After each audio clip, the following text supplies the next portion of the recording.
Salut tout le monde. Bon ouais je sais, ça fait longtemps, je sais que ça fait très longtemps que je vous l'avais promis, mais je m'y colle enfin, je vous fais ma vidéo d'impression sur l'iPhone 10. Effectivement, il est sorti depuis fin d'année dernière, un bon octobre-novembre 2017, et je pense qu'il est enfin temps de vous donner un petit peu mes impressions sur cet iPhone. Bon, je sais pas si je vais vous dire si ça vaut le coup ou pas de l'acheter. Pour certains, vous l'aurez peut-être déjà acheté, mais en attendant pour les autres, en sachant que de toute façon, il y a pu y avoir des baisses de prix et il y aura peut-être des baisses de prix qui vont arriver avec les nouveaux modèles qui devraient arriver d'ici à septembre 2018. Oui, 2018. Si tout se passe bien, vous aurez peut-être envie ou pas de craquer vers l'iPhone 10 ou tout simplement vers les nouveaux modèles qui ressembleront très certainement beaucoup à l'iPhone 10. Allez, on change de position et je vous dis tout de suite ce que j'en pense. Et voilà, donc je fais un test sur un dispositif un peu spécial comme vous pouvez le voir. J'ai mis un trépied avec une caméra juste à côté pour essayer d'avoir une vidéo sur du coup le téléphone. Tout en même temps, vous puissiez voir mon visage pour que vous puissiez essayer de voir en live ce que ça donne du coup sur tout ce qui est features, donc toutes les fonctionnalités liées à la reconnaissance visuelle, donc notamment pour les Animoji et pour Face ID. Donc on va commencer très rapidement avec la première étape, c'est un récapitulatif très rapide de ce qu'il peut y avoir dans la boîte. Hop là, et que je bouge pas la caméra. Donc bien sûr c'était tout ce qui était notice, tout ce qui est écouteurs, donc non c'est pas des AirPods, c'est des AirPods, tout ce qui est plus classique, avec l'adaptateur micro USB, jack et Lightning, un câble Lightning, tout ce qu'il y a de plus basique avec un chargeur. À savoir que moi j'utilise jamais les accessoires que j'ai dans les boîtes, tout simplement parce que en général j'ai déjà un chargeur, j'ai déjà un câble Lightning, et au moment où je veux revendre après derrière mon iPhone, j'ai des accessoires qui sont tout simplement neufs et jamais utilisés. Donc en termes de revente, ça me permet de faire une plus-value, d'avoir un atout indéniable par rapport à d'autres qui ont utilisé tous leurs accessoires qu'ils auront peut-être tués. Moi j'aurai des accessoires neufs à proposer. Donc voilà, si vous pensez à revendre vos téléphones, vos appareils, et que vous savez que vous avez déjà des accessoires qui vous permettent de les recharger ou autre, moi je vous conseille toujours de ne jamais déballer les accessoires qu'il y a dans la boîte. Voilà, gardez-les, ça vous servira si un jour vous comptez les revendre. Donc voilà, on commence très rapidement du coup avec le téléphone. Donc voilà, moi j'ai mis une coque, c'est une Spigen, je ne sais jamais comment ça se prononce. Voilà, on va voir la marque, Spigen. Et avec un film en verre trempé de la même marque. Il faut que je choisisse une caméra, donc je vais choisir celle-ci pour vous montrer tous les appareils, enfin tout l'iPhone en lui-même et celle qui est en face pour vous regarder, même si je risque de ne pas vous regarder de temps en temps.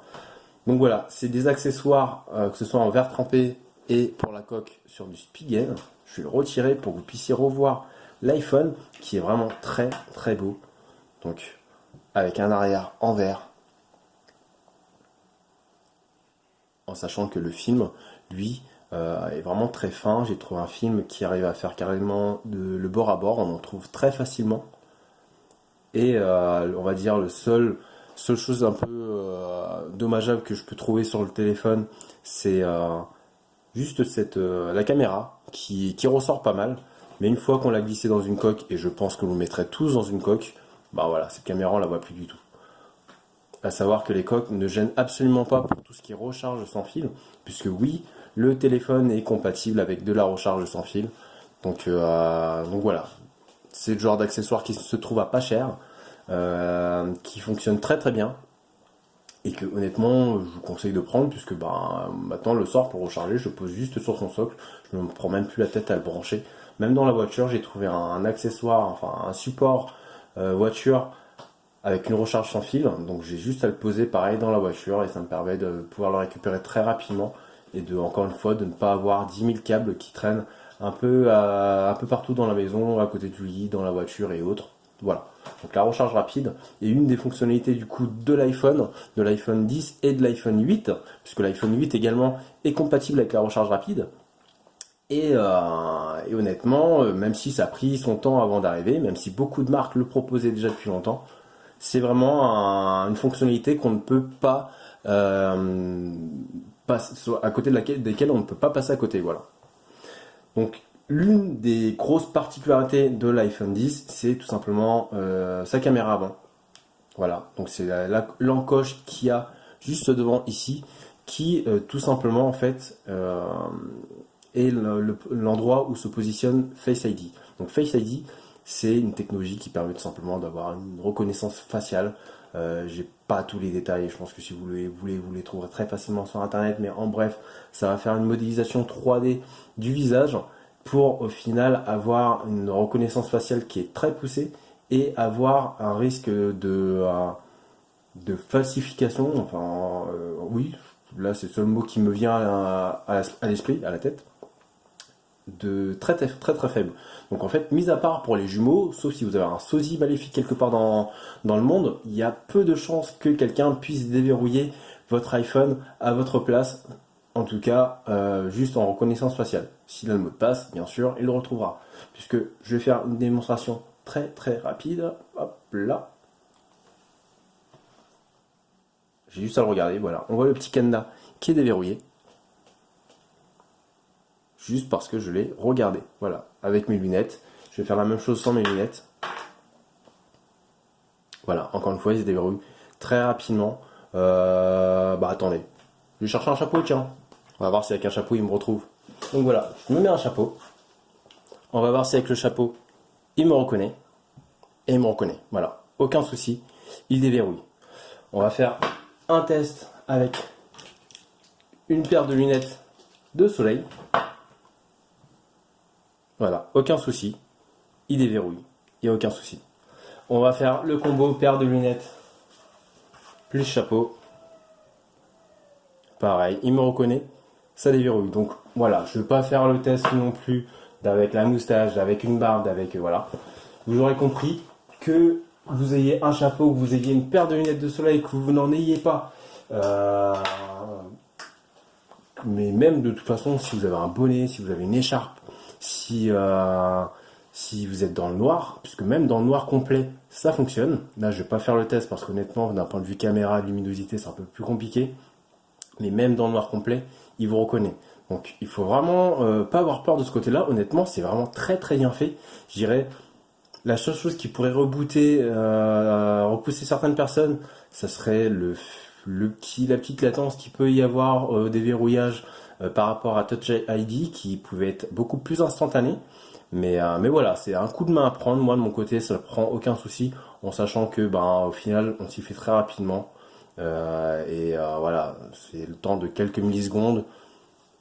Voilà, c'est pas dérangeant. Clairement, c'est pas dérangeant. En tout cas, moi, pour mon utilisation, c'est vraiment pas dérangeant et je pense pas que ce soit un frein à l'utilisation pour beaucoup de personnes.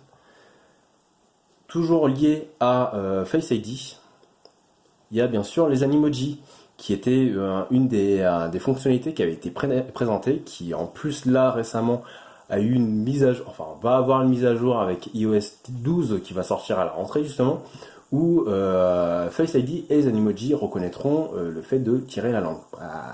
Là c'est pas le cas.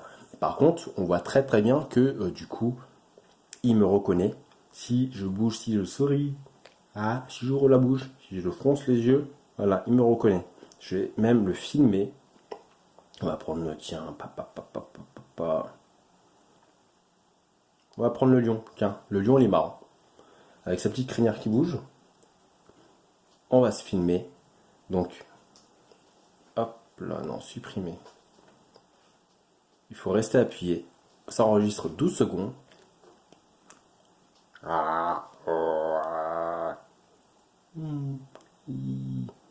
Et voilà. Et derrière, on peut bien sûr l'envoyer. Et on peut l'envoyer à n'importe qui. On n'est pas obligé de l'envoyer uniquement à un utilisateur d'iPhone. Bon, là, bien sûr, ça part pas parce que je me suis mis sur un numéro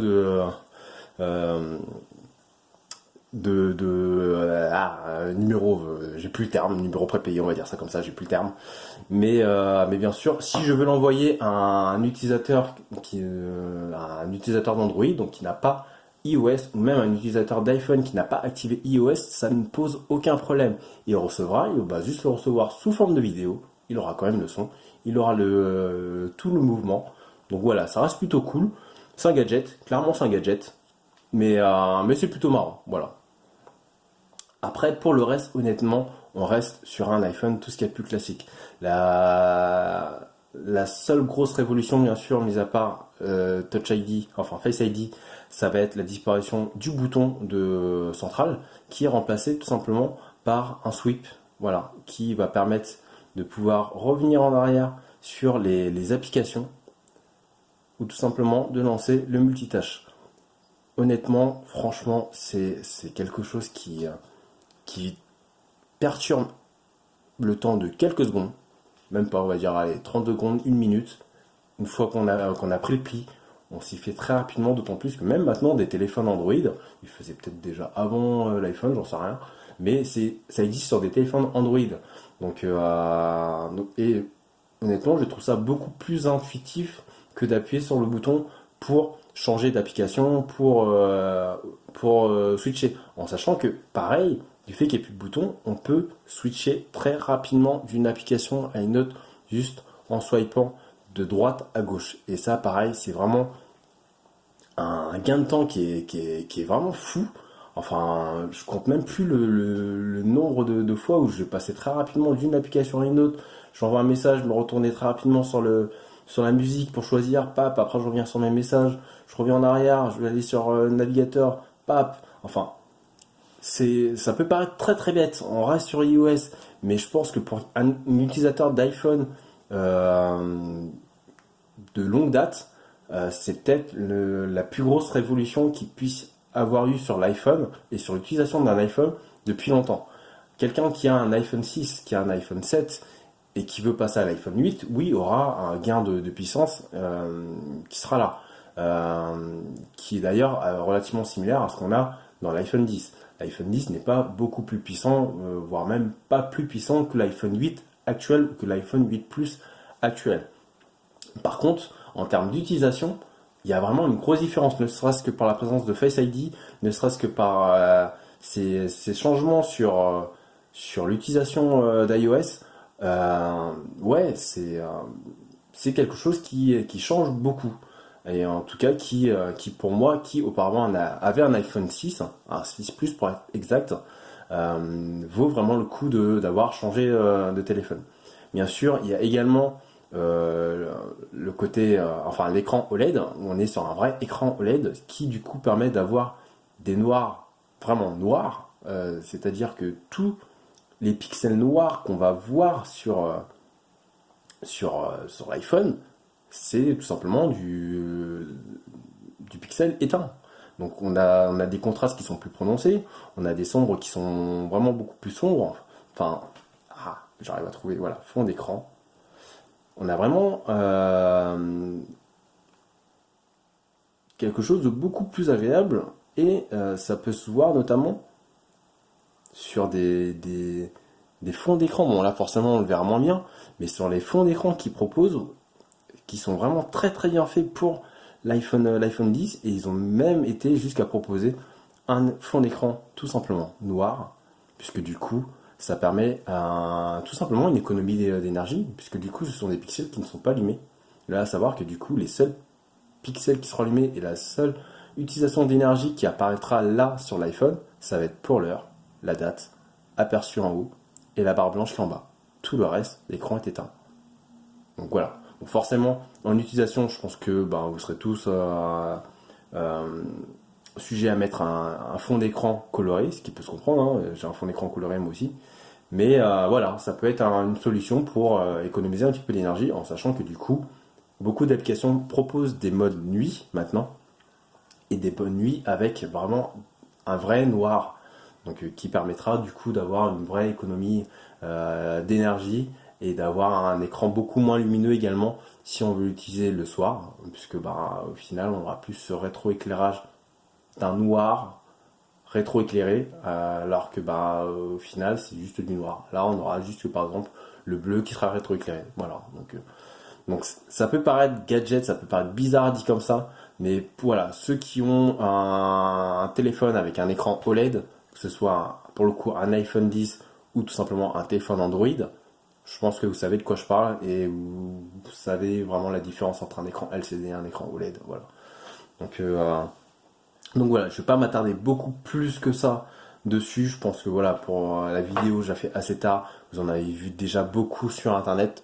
Hop là, j'éteins ça et je décale ce trépied. Donc en bref, là, est-ce que je vous conseille d'acheter l'iPhone 10? Même après presque un an, je vous dirais, ça dépend. Ça dépend tout simplement de si vous aviez déjà auparavant un iPhone, de quel iPhone vous aviez et de pourquoi vous voulez changer d'iPhone dans ce cas-là. Si vous aviez comme moi un iPhone qui date de l'iPhone 6, voire du 5, mais que vous voulez quelque chose vous voulez le dernier iPhone, ben, prenez tout simplement l'iPhone 8. Voilà, vous aurez un iPhone classique, vous serez mis à jour, ça coûtera moins cher et vous aurez un très très bon iPhone.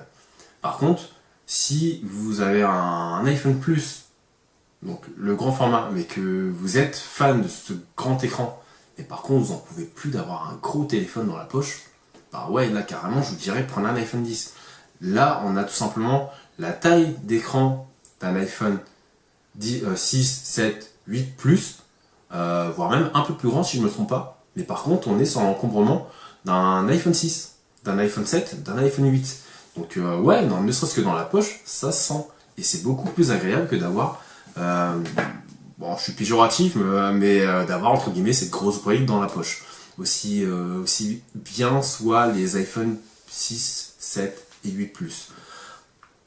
Si vous avez un iPhone 7 et que vous souhaitez échanger, ben, je pense qu'il y a de fortes chances que vous soyez quelqu'un qui veuille vraiment avoir le dernier téléphone, le dernier cri. Donc ouais, dans ce cas-là, je vous dirais, prenez l'iPhone 10, vous aurez des petites fonctionnalités en plus, le Face ID, cette utilisation un petit peu différente d'iOS qui change vraiment beaucoup et qui, honnêtement, je pense une fois qu'on s'y est habitué, on s'y habitue très rapidement.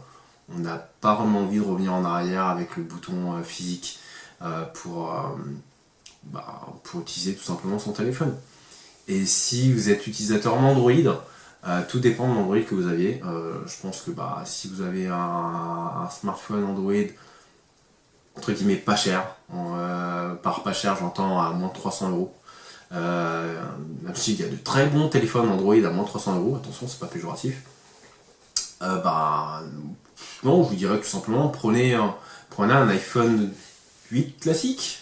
On est déjà sur une belle somme, je pense plus que ce que vous aviez l'habitude de mettre sur un iPhone, enfin sur un téléphone classique.